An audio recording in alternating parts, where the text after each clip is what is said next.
Okay, so welcome to this latest lockdown webcast. I'm delighted that today we've got Henrik Kjellberg from Awaze, the CEO of Awaze, with us this morning to talk about his business and also what he's seeing in the industry, and with a particular focus on domestic tourism, which everyone is talking about being the one which will come back quickest. He's got a lot of interest in that in his business. Welcome, Henrik. Thanks for your time today. Let's just start off. Awaze as an entity has only been around just over a year. In fact, it was launched the last time ITV was able to run in 2019. And many people maybe not were quite aware of what brands are under the Awaze brand. So just remind us which brands you operate under Awaze.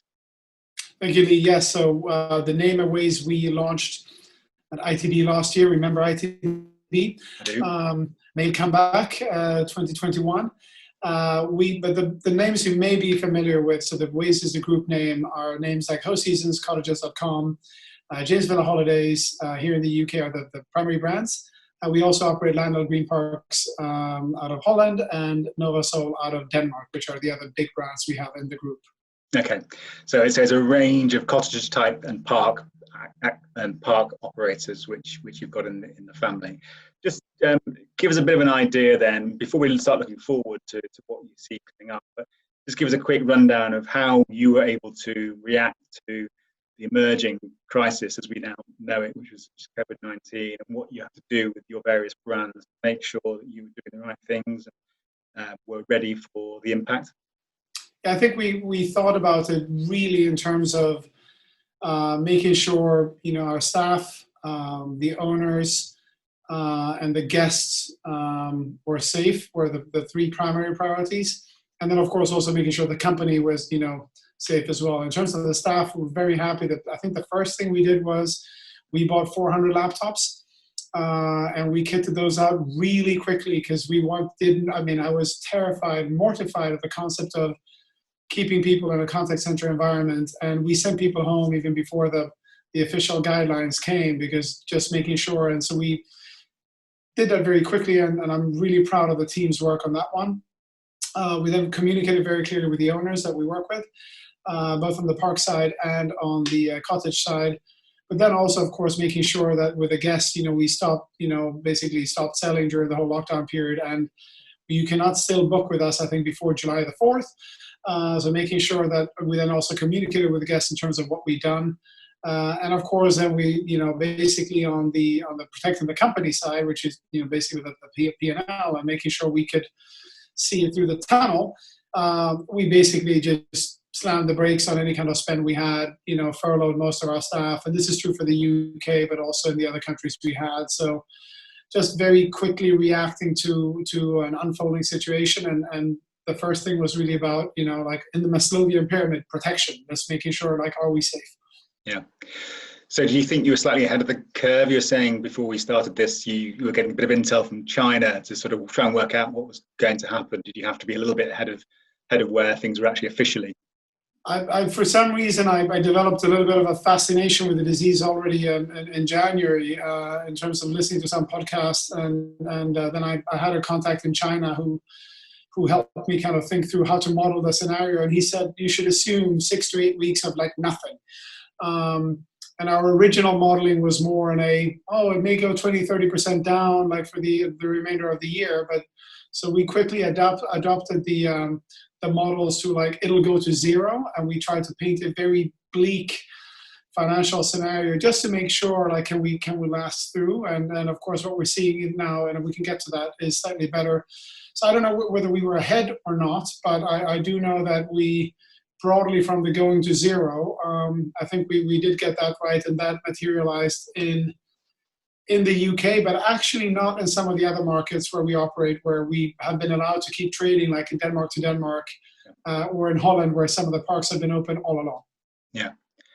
And obviously all this was happening as we headed towards the Easter 2-week Easter break, where, to a degree, there's a degree of sort of optimism that the Easter breaks could happen. Maybe some people were being a bit overly optimistic.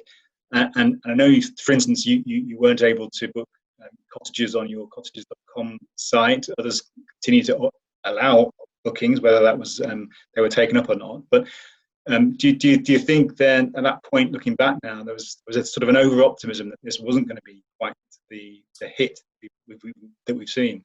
I think if we all go 2 months back, right, or 3 months back, however long it is, the second is room for too long.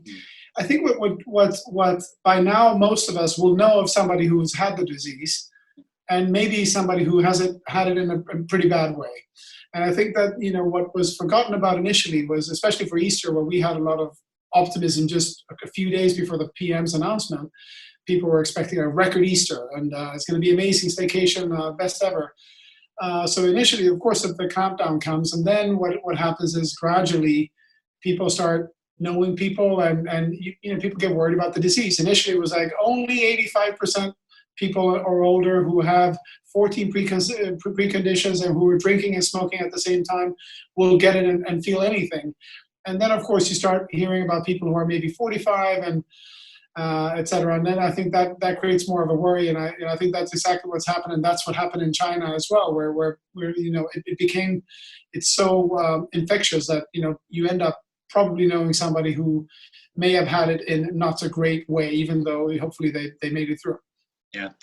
So where are things at the moment, just to finish off this little section on the situation, where are things at the moment in terms of ability to book your brands?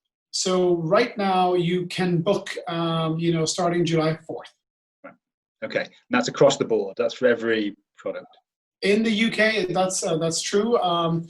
Of course, what we're seeing in the UK, so we're starting to see, actually week on week, the numbers for 2020 from a very low base, I should say, have sort of doubled. Where we're really seeing more traction is for 2021. Yeah. So we're starting to see that move. However, what I would say, where I'm now starting to become more of a fan of this, well, I've always been a fan of the staycation or sort of domestic tourism. I wasn't originally as optimistic as some other people about Easter. I am increasingly optimistic about the summer. We're seeing, our volumes at Landal, for example, where the Dutch PM Rutte 10 days ago had an announcement to say like, hey, domestic tourism is on. And our volumes are up 3x year on year for this summer.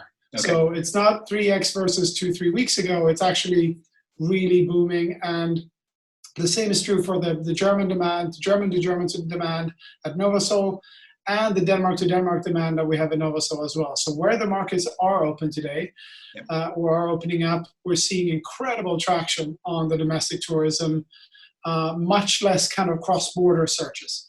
Yeah. So I am getting increasingly optimistic about, fingers crossed here, knock on wood, should holidays be allowed to proceed in July in a safe manner, I would also, responsible manner. Yeah. We hope that, we can bring some much needed business back to the industry.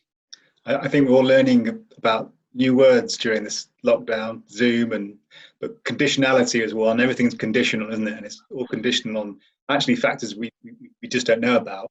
So do you look at where we're moving and think actually the prospects of being able to actually holiday in the UK in July, August are very good at the minute? Do you think the signs are good in that sense? Yes, I think,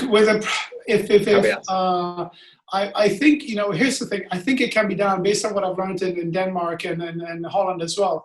I think we as an industry can do it responsibly. I was just on the phone 2 days ago with our operations director at Landal, and he was telling me everything we were doing in parks to make sure that the guests were safe at all times. And so we're starting gradually. We opened one of our biggest parks, Van Saxen, and we decided to only open the 30% of the bungalows so that the team could learn how to do it, to make sure social distancing measures were kept in place, to make sure the cleaning worked, to make sure that all the procedures were done in a safe and responsible manner. And we, whether or not we'll be able to get to 100%, I don't know, but certainly more than 30. So what I've seen there, what I've also learned in Denmark is, if you have clear guidelines from us following government advice, but then also allow for the local people, your local team and the local GM to operate and kind of follow those guidelines depending on what the property looks like, what the park looks like, that actually hasn't been a big challenge for us. We've been able to sort most of those operational issues out in a very good way, where I now, because of that, think that, should public sentiment allow it, which I think is probably the biggest question mark. Will people in the Lake District be happy to have people come? Will people in Cornwall feel good about it? So I do think, much like with the teachers, and allowing schools come back, and I think public sentiment is probably the biggest barrier, and we hope to be able to show that we can do it in a responsible way, such that public sentiment will hopefully also come back, because tourism is an incredibly important business for these regions as well. Sure. There was a leader in the Times on Saturday talking about just that, whether these host communities will be happy to see sort of hordes of people arriving in July and August from goodness knows where, with the fear that they'll bring the virus with them. So that is a big issue, and there's a lot of trust. I know as an individual representing your brands, you're very proud of the work you do in your local communities and supporting those communities to have income and to have a thriving industry. So what role can you play, do you think, as a company then to bring those host communities along with us? Yeah, I think we can, we just issued, for our cottage owners, the cleaning standards that we expect to. The government will also issue theirs, but we've kind of been in touch with some people in government. We think they're very much aligned. And to the extent we need to, tweak it a bit, we'll do that, obviously. But it's informing them about how, people typically come to any of our parks or cottages by car, which is, the safest probably means of transport if you have to be transported. You typically live with your family units in a cottage.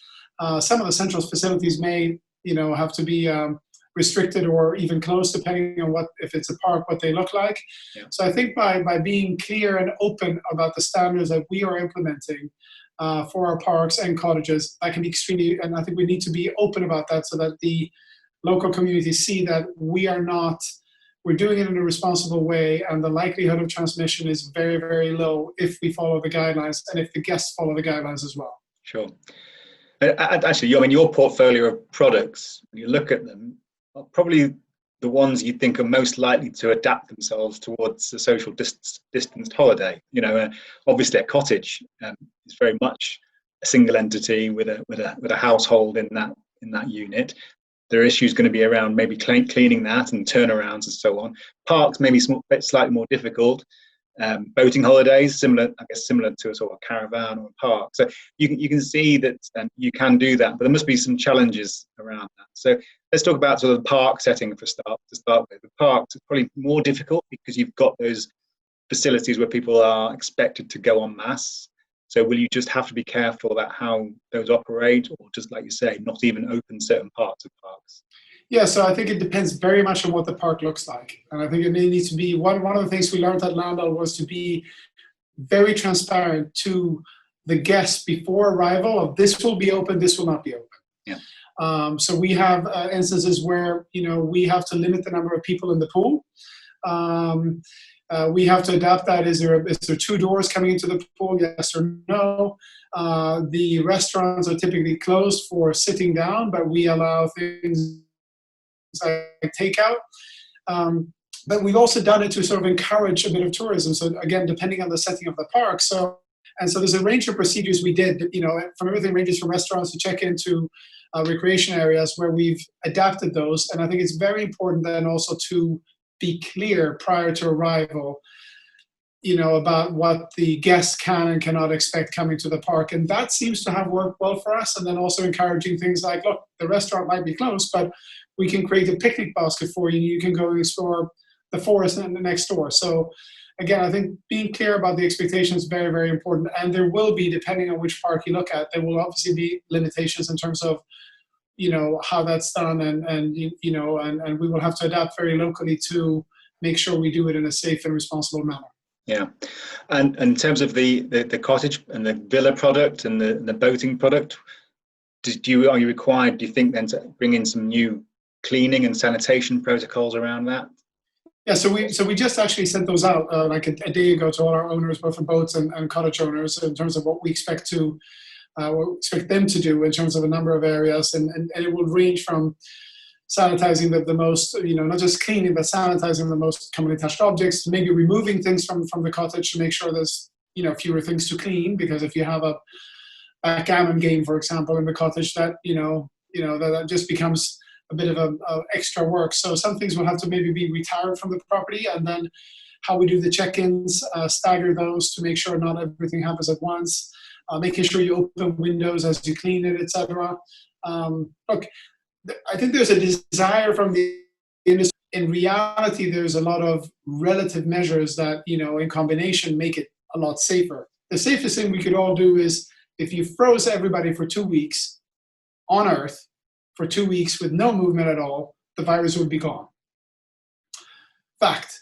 But of course, you can't do that, right? So any kind of movement of people, you sort of inherently, you have some level of risk. But I think it's the combination of factors that make it safe. So why is it 2 meters in the UK and it's 1 meter in Denmark and 1.5 meters in Germany and Holland? Who knows, right? But I think by adding them together and by not having big gatherings, by cleaning efficiently and by informing guests and owners, we think we can do it in a very safe and responsible manner. Yeah. It's all about the balance of probability, isn't it? I think we're all learning again about how maths and statistics work, and just working out the risk profiles of what you do. It's very difficult, and it's not precise either. So you have to take a guess on it in some ways, but do the best thing for your clients, I guess. So, let's talk a bit more sort of broadly about the prospects for for domestic tourism in particular in the UK. No one doubts demand will be high. We've been stuck indoors or stuck at home for 2 months, missing some, and then the weather's been amazing. So ironically, it's been the best time of. Probably get rain in summer. Yeah. So no one doubts intention to travel and demand will be extraordinarily high. But there was a DCMS session yesterday in Parliament, and I was watching it, and I saw some sort of worrying figures. So I think there's a National Council for Tourism Academy, which was saying that 74% of coastal businesses are currently closed, and 7% of those have closed permanently already. And they think that around a quarter of accommodation, because of COVID-19, may be lost entirely from the system. And Visit Britain, we're talking about a hit to the economy, to the domestic tourism sector of around £22 billion a year, which would be about a quarter of the overall size of the industry. And they were saying 74% of people who have booked a holiday in July and September don't think it's going to go ahead, and only 19% are looking to book. So some of those figures don't paint such a rosy picture. Do you think there's a bit of pessimism there that will work through the system as things start to clear? Or do you have long-term concerns about the vibrancy of some of these destinations? Two answers. I think even 2 weeks ago, I was less sure about the mess. So it all depends on if the famous R number moves in the right direction by region, etc. But I feel increasingly optimistic about the fact that summer will be on. I'm assuming that all the R numbers move in the right way. That could change, of course, but no. So I'm more optimistic than that. But I think even a couple of weeks ago, the numbers were much bleaker because there was no indication whatsoever that anything was ever going to open. Yeah. And I think now, even being able to play things like tennis and golf, and being able to go and sunbathe, suddenly there's hope at the end of the tunnel. I think some communities may be worse affected than others. It's very hard to tell. I'm pretty sure that if summer in the UK is allowed to go ahead, the best properties, the best parks are going to be sold out in a very, very short period of time. Yeah. I think if there are then locations, but I doubt that anybody would really suffer unless the owners decide, which could happen, that look, it's too short a season, I'm not going to bother. So that could happen, of course, but I don't know whether. Yeah, I would be a bit more optimistic than that. Yeah, you're not seeing property owners coming to you and saying, "Look, we're just not interested this year. We're gonna not offer the property for sale." Some, but few, and some for health and sort of safety concern about because of they belong to maybe a vulnerable group. More so, I think, in Southern Europe, where if you look at Croatia, where it's a very short season. That typically involves cross-border travel. So we're seeing it, and I've heard anecdotes even about hotels in Croatia saying, "Look, I'm just canceling everybody because it's not worth opening." So we've seen a few in the UK, but not anywhere near, not many. Yeah. So if you're right and demand is as high as we expect it to be, supply might be a little bit restricted. What's that going to do to pricing? Do you think we're going to find a bit of a scramble for availability in the UK? And actually Well, prices go up? I personally think that availability will be a factor, and I think it's going to be whenever we get the clearer guidance from the government that yep, you're allowed to go, and I think people will probably feel comfortable booking in weeks ahead rather than months ahead. Like typically we would have a typically very long sort of days to arrival or a booking window. And I think, weeks starts to feel a lot more comfortable for people than months. Yeah. So I do think availability will be gone. And we had a meeting this morning in terms of like, well, what do we do with pricing? And I think I think there will be an opportunity for prices to go up. But we certainly don't want to be seen as price gouging. I think there's a responsibility factor here. And I think for some of the parks, if you're offering not all of the facilities, that's probably going to create some downward pressure there as well. But I do think that, we have a price promise right now. You get a voucher if you want to rebook your, if you've been affected by the lockdown period. And if I had a voucher, I would use it now because I think the likelihood of finding something great later on is going to be much, much smaller. Yeah. I guess in this day and age, with all the platforms that are offering the sort of more informal accommodations, your Airbnbs, supply can meet demand more readily if suddenly there is an oversupply of demand. The issue might be there is that do people trust properties that aren't kind of professionally managed like the ones that you have? Do you think there's going to be an issue around that? Some customers are going to be looking to find that information about how that property is cleaned, how it's managed, give them that kind of reassurance. Yeah, I think people will absolutely look at those things. I think the data we have and looking at is, of course, there are three things that are top of mind for people when they book. One is, as ever in travel, am I getting a good deal? We wish we could move away from that one, but that's still number one. Number two is, can I book with confidence? Do I have flexible enough conditions? If I do book and this area is impacted, will I get my, can I rebook or can I get my money back? And 3 years, am I going to be safe? So is it clean according to standards? And I do think that, we as professional managers, we have a good reputation of doing it. We control our cleaning, etc. So I think we will benefit from that environment. Okay. There's been a lot of talk about trust, and one of the reasons that's been the case is because of the refunds issue, which I'm sure you have to find you have the refund customers who were booked couldn't travel. How have you dealt with it, and do you think the brands that dealt with that best will come out of this in a better place because of their trust issue? It's a great question, and this was probably, I don't know how many meetings I spent in front of this camera in this room discussing this. So first of all, according to our terms and conditions, what we believe was the right thing to do, especially in the beginning of the crisis, was we'll offer people a refund. We moved very quickly to remove all the transfer fees, the cancellation charges. We then, in record time also issued a voucher, which we didn't have before. We've developed that capability to do it online. So we spent so much time trying to make sure that people could do that. And all the people who've received the vouchers, 85 to 90% are super happy that they got a voucher, and the NPS scores we get have been phenomenal. Okay. Now, some people have, of course, wanted to get a refund as well, which is understandably, as the crisis moved on, and this became a much longer period. We were happy that the CMA issued some guidance in terms of clarifying what should be done by the sector, and we acted within, the same day we acted on that and started, addressing the refund issue and have been issuing that as well.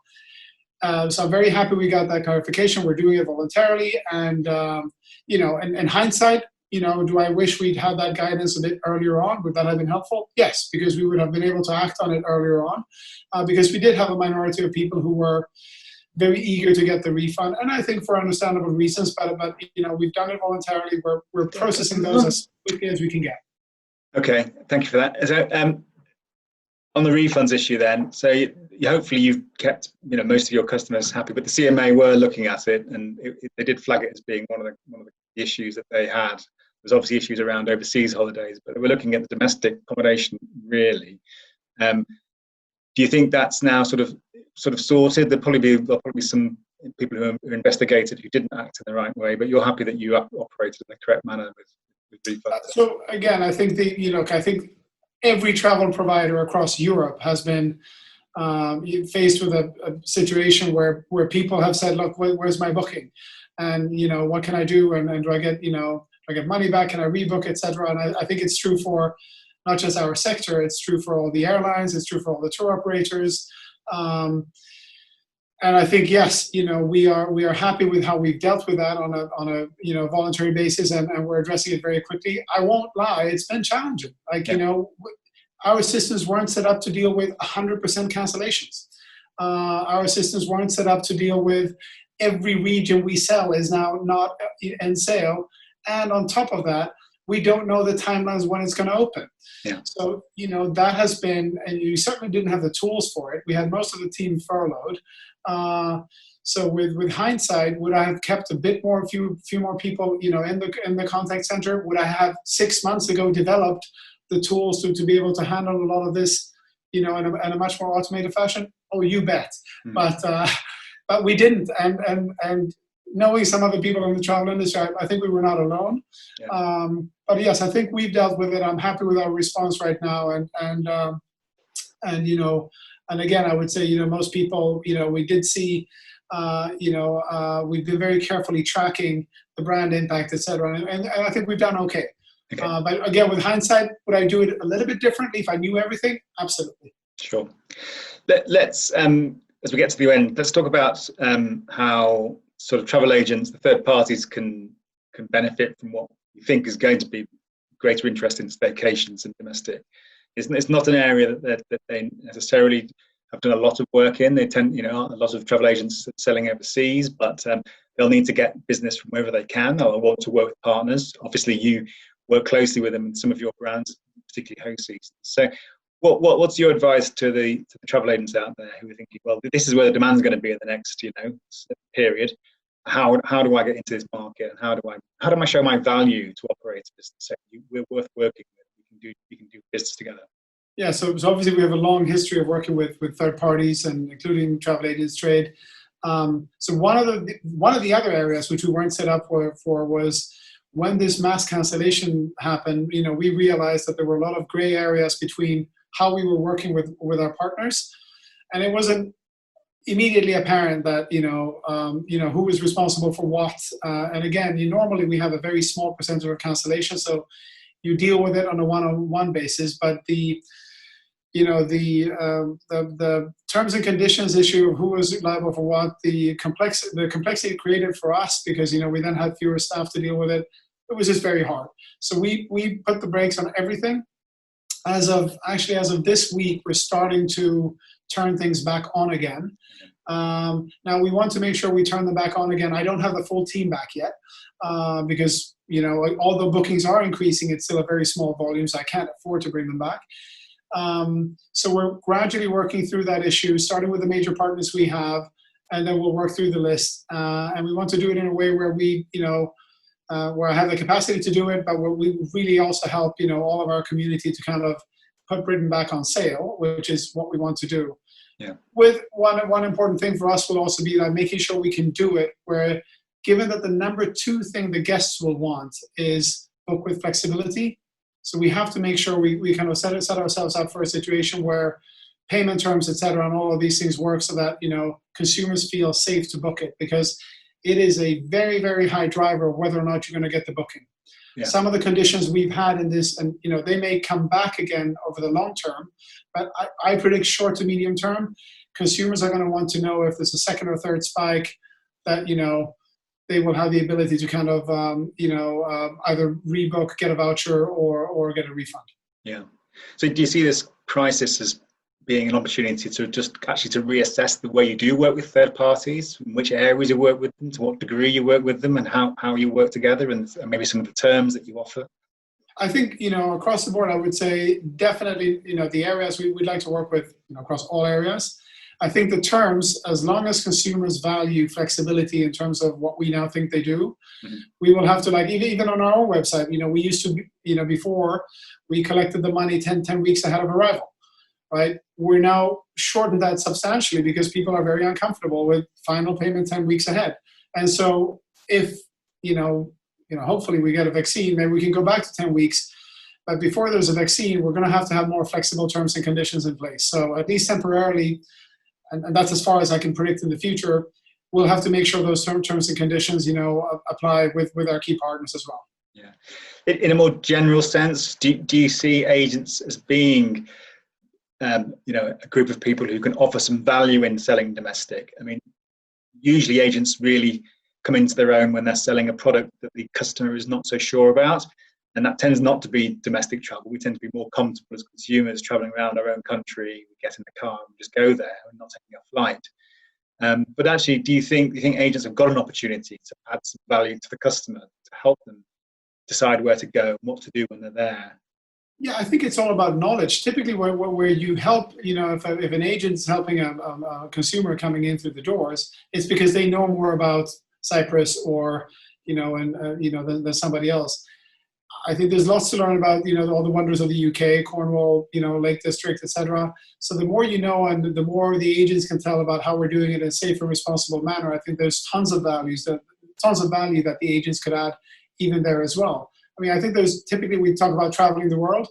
I think there's more counties in the UK than there are countries in Europe, right? There's a lot to explore here, and there's a lot to learn. That is one thing, isn't it? Where you can start to spread that tourism hit around a bit more. I saw, I think it was a travel zoo survey. As well, right, Lee? There's no air travel, so you're not burning, so it's a perfect for the environment and the local economy. Yeah. Yeah, as I said, there was a travel zoo survey recently. We looked at the areas people want to go to. And guess what? Cornwall was the biggest and the Lake District was next. It was the same old places, which they're fantastic. But, if things go well this summer, they will be very busy. And I guess what an agent can do is to sort of suggest other areas of the country which aren't going to be quite so busy. And actually, if people are looking to socially distance, they may actually want to go to those places, but don't think about them. Yeah.